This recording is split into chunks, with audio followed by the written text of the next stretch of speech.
Welcome to Healing Your Family Legacy, here on the Experience of the Soul podcast channel. Innovative, evidence-based recovery that helps to identify intergenerational trauma, allowing for freedom and embracement of the healing process.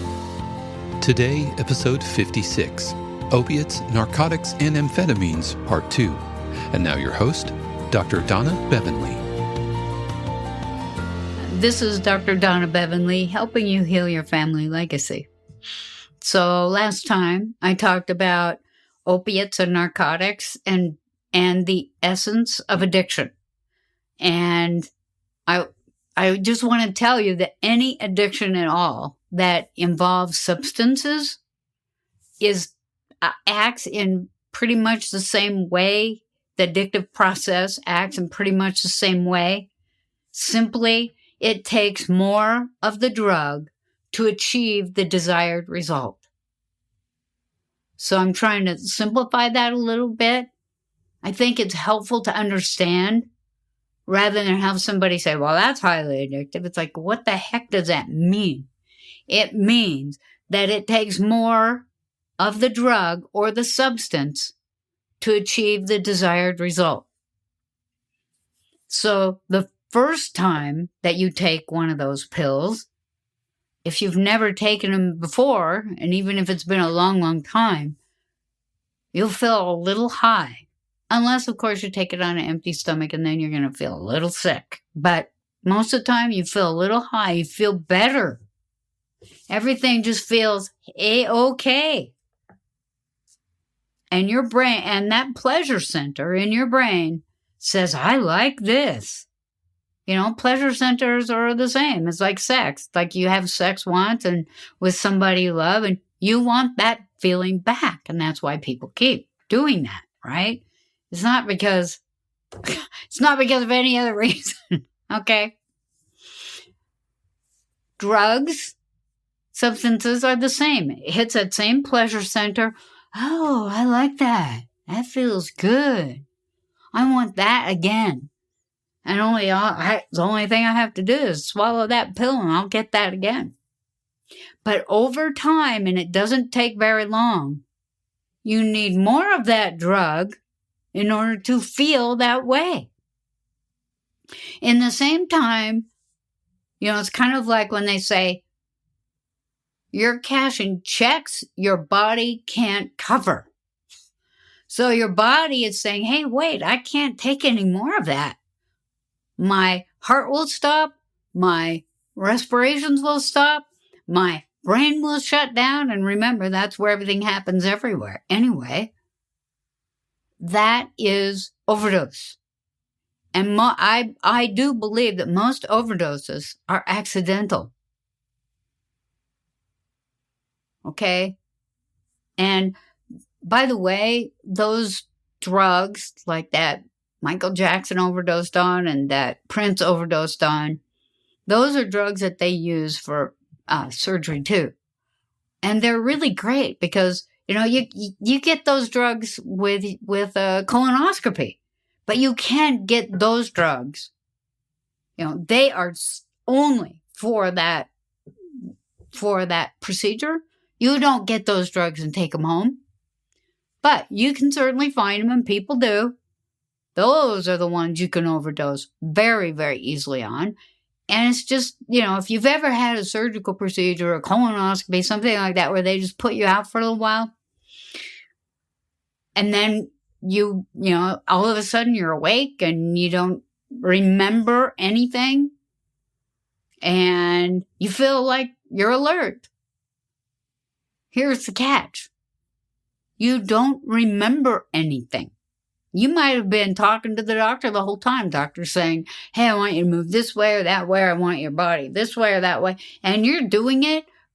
And it's like your consciousness, that frontal lobe is awake and alert and is doing what the doctor tells you to do. And then it's all over and you waking up and you feel fine. Okay. That's why those drugs, people want those drugs, but they are so easy to overdose on.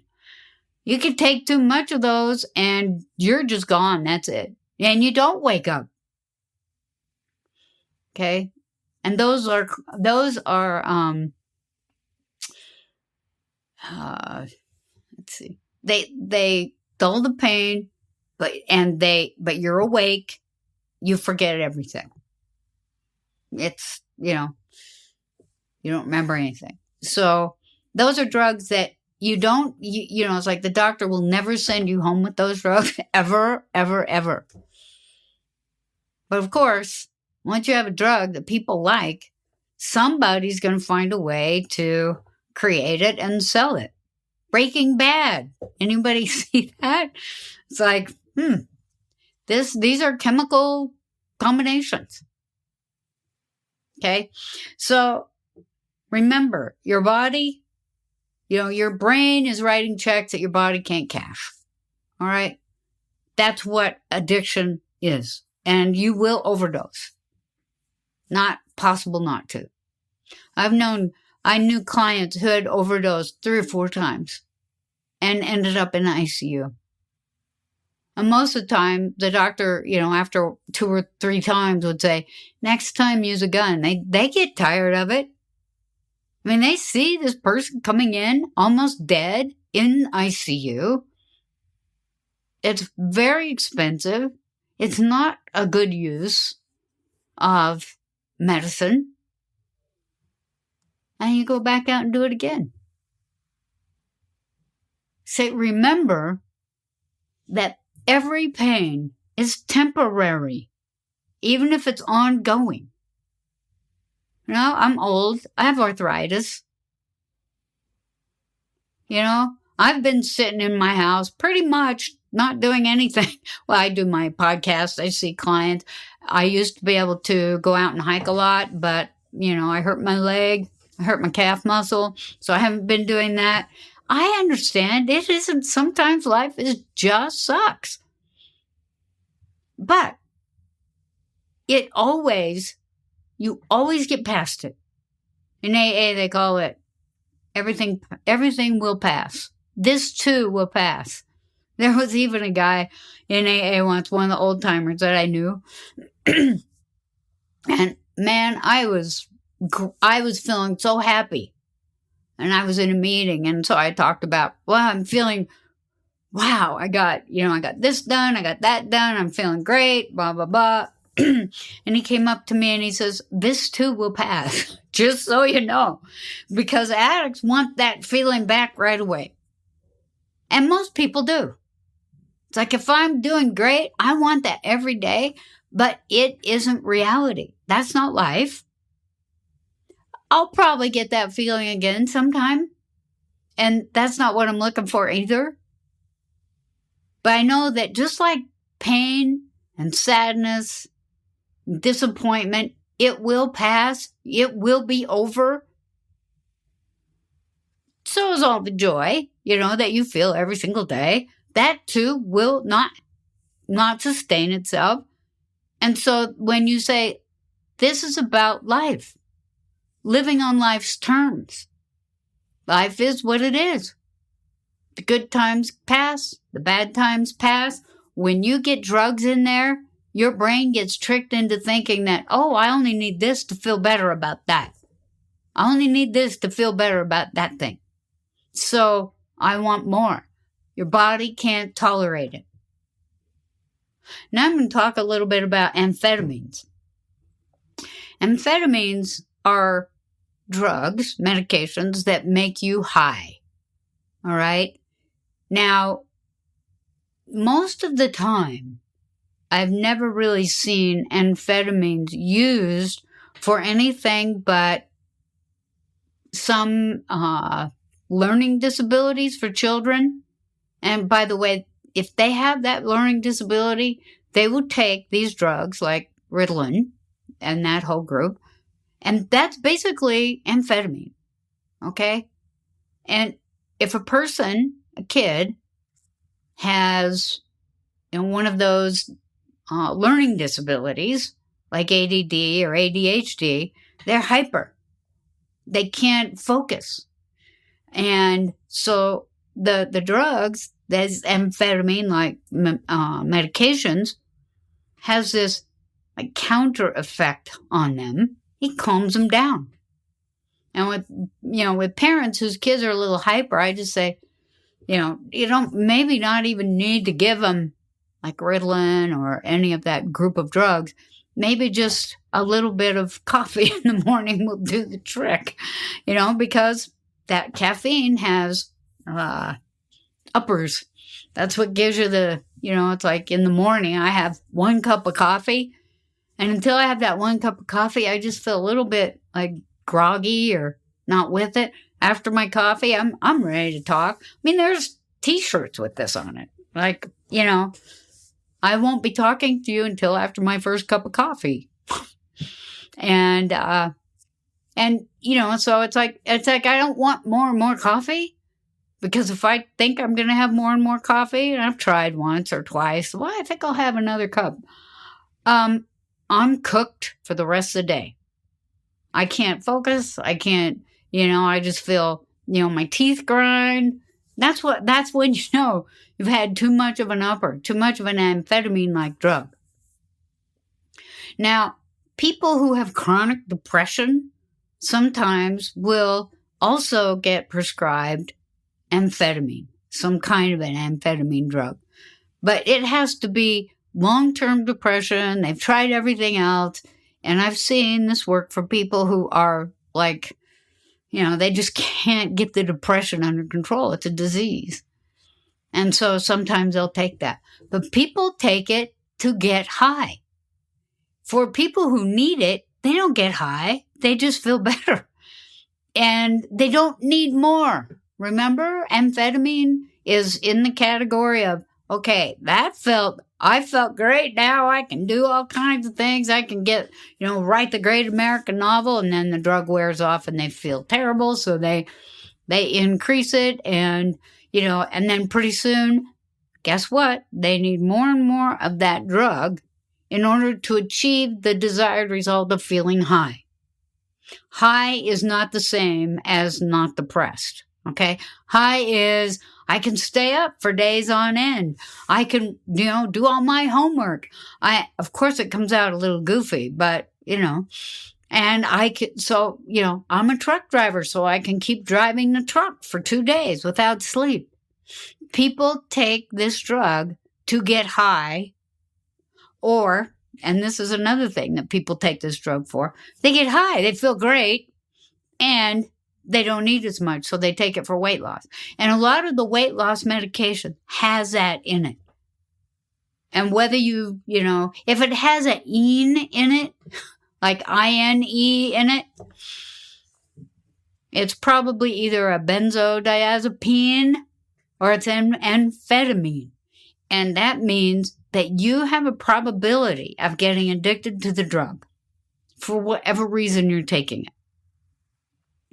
Okay. When I was young, there were all kinds of medications, and I'm, using air quotations there because, it's like medication, drug. Medications that can help you are, antibiotics. Guess what? People don't get addicted to antibiotics. Why? Because they don't change the way you feel. And, like with opiates or amphetamines or, benzodiazepines, they do change the way you feel. And that's why they're addictive, psychologically. Physically, need more and more to get that same result. You don't need that with antibiotics. Okay, you don't need that with vitamin C. If you need more and more to get the desired result, you are an addict. Now, I've talked about opiates and narcotics and amphetamines, and I will tell you that, I think I started out by talking about opiates are like heroin, right? And, heroin's been around for a long time. There are different ways that different cultures treat it. I know that in Great Britain, they tried to treat heroin addiction, and this was quite a while back, by having clinics where if you were a heroin addict, you would just go in and get heroin that wasn't cut with fentanyl, that wasn't cut with, baby powder or anything else. And so you wouldn't die from it. They would just keep you on a level. And that was one of the ways that they were trying to deal with crime that was related to addiction. Honestly, I haven't followed up to find out if that has worked in the long term. I know it was working for them in the short term. We don't do that here. We give people methadone to deal with opiate addiction or heroin addiction. Methadone is as addictive. And then now we have methadone clinics where you get in and you go in and you get a prescribed amount of methadone so that you don't go into withdrawals from heroin withdrawal. Okay? Now, opiate or methadone withdrawal is worse on your body than heroin withdrawal. And you can get black market methadone. Just like, okay, so now you were out on the street looking for your pusher for heroin. Now you're looking for the pusher who pushes methadone because you're still trying to get high. And, people who are on methadone many times understand that, if I take a little bit more and get high, then your body can't keep up and you overdose. Now, I know this is a fact, is that people die from withdrawal from benzodiazepines, and they can die from withdrawal from alcohol. You can overdose really easily on opiates, narcotics, those drugs, but you probably won't die, very likely won't die from withdrawal. You get sicker than 10 dogs. It's like the worst case of flu you ever had, and it lasts for a few days, and then you're done.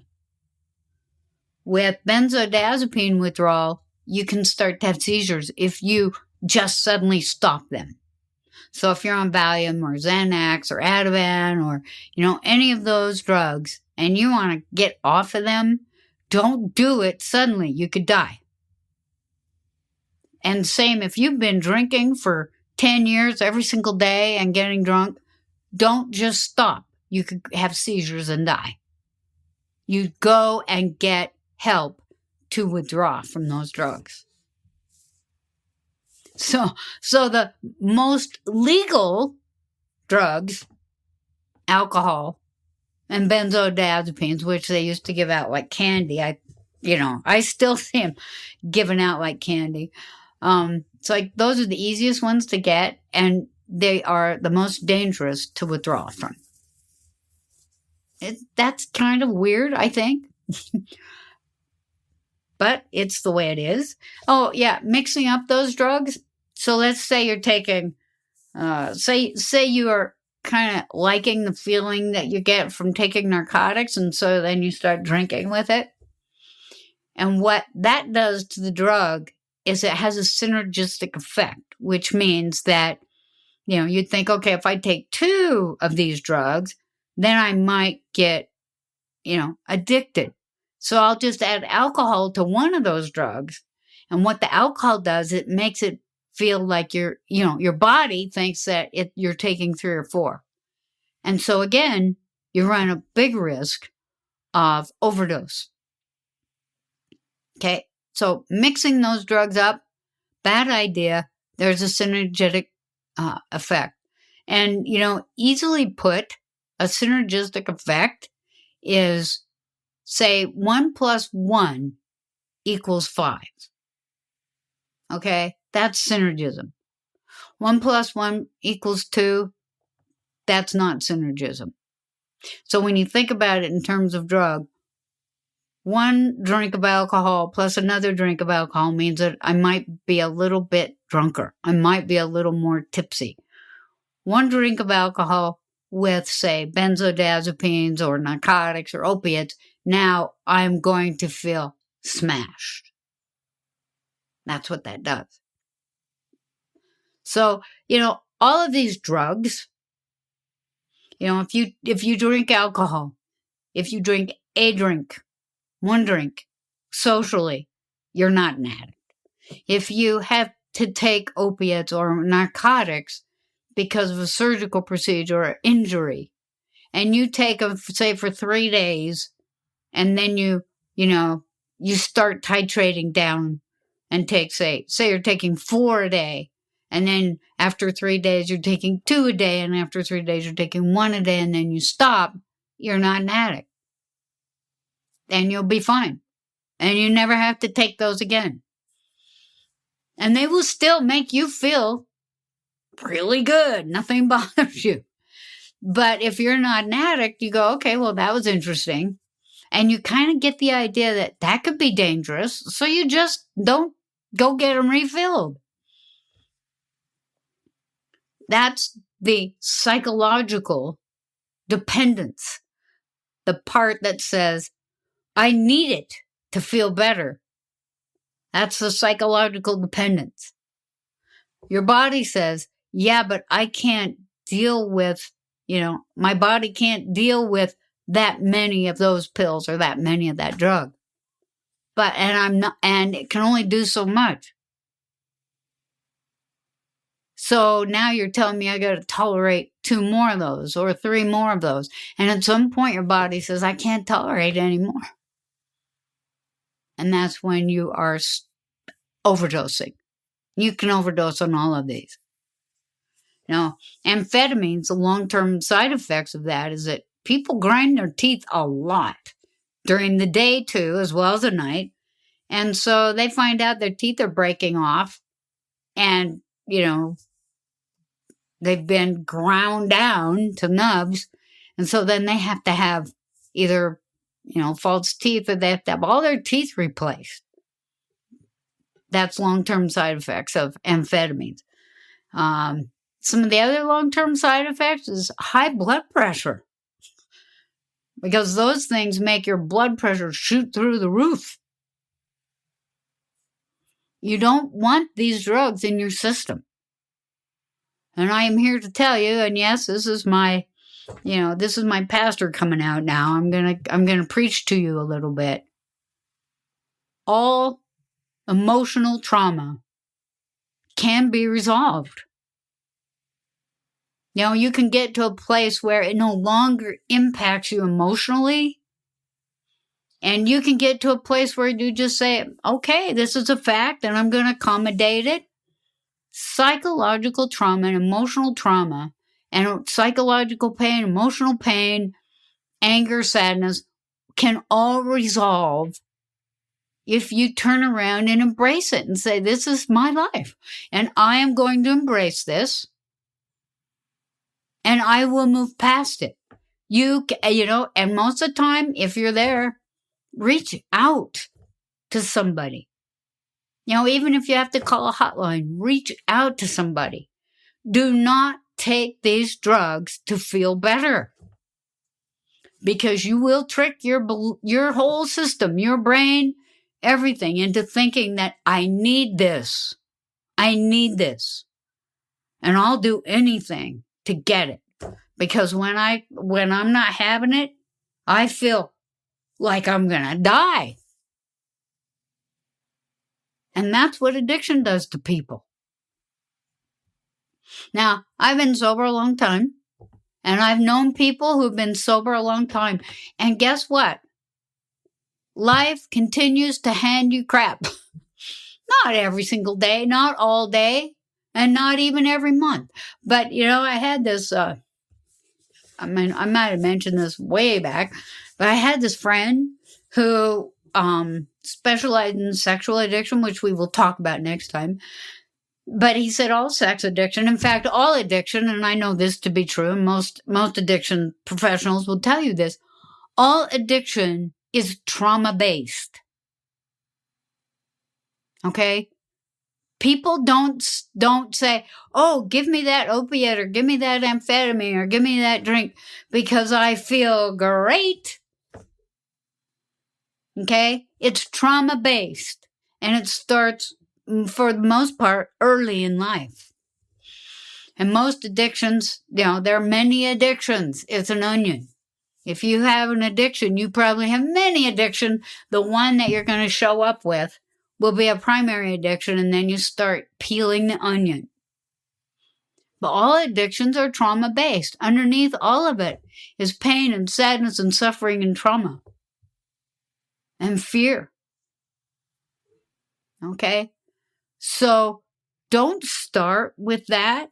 Reach out to somebody, find a therapist, talk to your friend. Call, if you don't feel comfortable, call any number of hotlines. The suicide hotline, an Al-Anon. Go to an Al-Anon meeting. You don't have to prove, it's like everybody I know in this world could go to an Al-Anon meeting, because the only requirement is having someone in your life who drinks too much.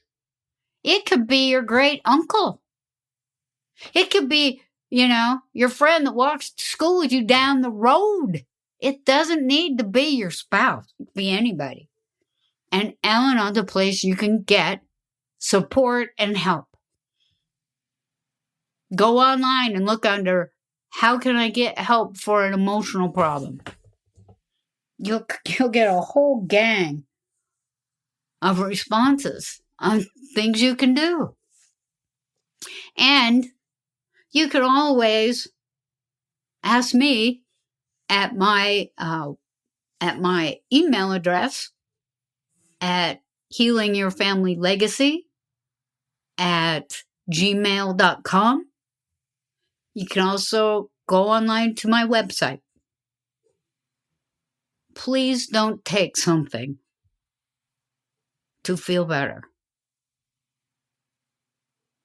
Okay? Next week, we're going to start with sexual addiction. See you then. Thank you for listening to this episode of Healing Your Family Legacy here on the Experience of the Soul podcast channel. This channel is made possible because of listeners just like you. If you would like to support the channel with your tax-deductible contribution on an ongoing basis or through a one-time gift, head over to experienceofthesoul.com/support. Healing Your Family Legacy is copyright 2022, Dr. Donna Bevan-Lee, all rights reserved.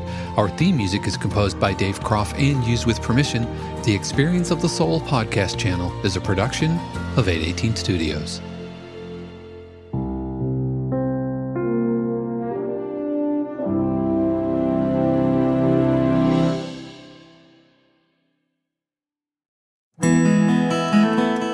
Hey friends, Sean here, your Experience of the Soul producer. I want to take a moment to tell you about something truly exciting. The SoulWorks online community, created by your host, Cynthia Alice Anderson, and available on the Mighty Networks app. If you're looking for a place where you can explore your spiritual path, connect with others, and grow in a meaningful way, then this is for you. SoulWorks is so much more than an online community. It's a safe, inclusive space for spiritual exploration, self-discovery, and personal transformation. Inside the community, you'll find everything from uplifting spiritual studies to soul-centered growth practices, meditations, affirmations, and so much more. It's a space where you'll always be supported and never judged. The best part, membership is free. You'll have access to powerful resources, inspiring content, and a supportive group of like-minded people who are all on their own unique spiritual journeys. And if you're ready to dive deeper, there are premium options available to enhance your experience with a live Monday night talk series and extended, deeper meditations. If you're seeking a place to connect, grow, and nurture your soul, we would love to have you join us in the SoulWorks community and see where this journey can take you. Visit my.soulworkscommunity.com today.